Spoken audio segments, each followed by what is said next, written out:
main hangout would be the Virginia restaurant. We used to hang out in front of the restaurant or inside, play the Nickelodeon, and have a great time until Buggy Brill would put us out. So we had a lot of good times there in the Virginia restaurant, and that was sort of our hangout place. My name is Virginia Cadden, and I was born in 1925. Another thing that was so important to us was the Virginia restaurant, where there were booths and was much larger than the drugstore, and the young teenagers tended to collect on the corner in front of the Virginia restaurant, and especially the boys, and they would talk and joke in the evenings, summer evenings, and that was sort of the hub of that young life for many years until we got to the place where teenagers could drive cars, and of course that was the end of that culture. My name is John D. Keister. Actually, I'm better known as Pat, since I was born on St. Patrick's Day. The greatest place in the world to go was the Virginia restaurant. We would go in there, and it would be jam-packed with young people. We were seated in booths, 3 on a side, with a little table in between, and there was always the liveliest conversation and laughter, and the jukebox was playing Tommy Dorsey and Glenn Miller. It was just a wonderful place to be for young people, and we also ate and drank a lot. Hamburgers, 10 cents a piece. French fries, 10 cents for a side order. Vegetable soup, toasted cheese sandwiches, and best of all, we had ketchup. Now, the proprietor of the Virginia restaurant was Alvin Brill, and he was affectionately known as Buggy.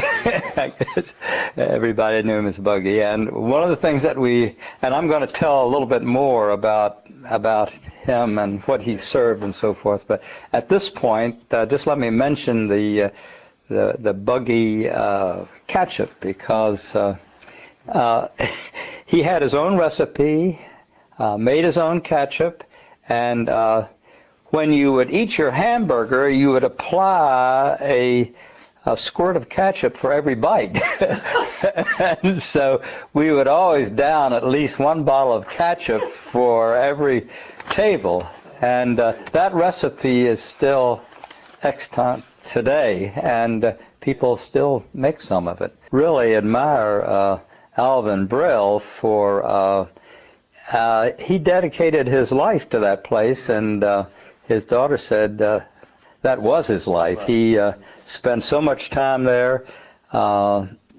He didn't use artificial flavoring or pre-juiced flavoring for his lemonade. I mean, he used lemons, and he made his own orange juice. He dipped ice cream, and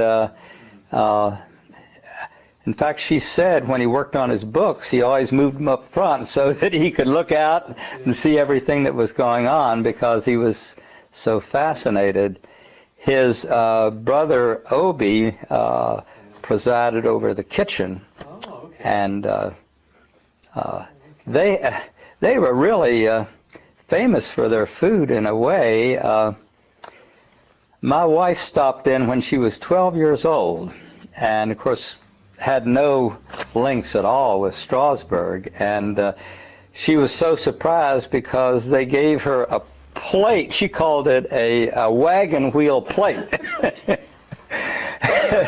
because it was so big, and it had a compartment in the center and then 5 compartments around, so that you would get ham or turkey or roast beef And then you would get mashed potatoes and gravy, lima beans, green beans, applesauce, and all those compartments would be filled. So they always, that made a real impression on the whole family, and so she was able to come back. It was a great location, right there on Main Street. Yeah, and be a neighbor of the Virginia restaurant. So, That's great.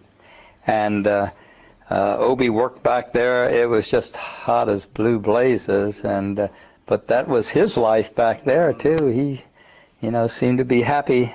They took a lot of pride in it, obviously. Yeah, and took a lot of pride in it. So, I say, I really feel that the Virginia restaurant was a social center for Strasburg. I think that pretty well takes care of Saturday night, except to reiterate the sense of excitement and the liveliness and everything that was happening in Strasburg, and for the young people to be able to have a place like that to go.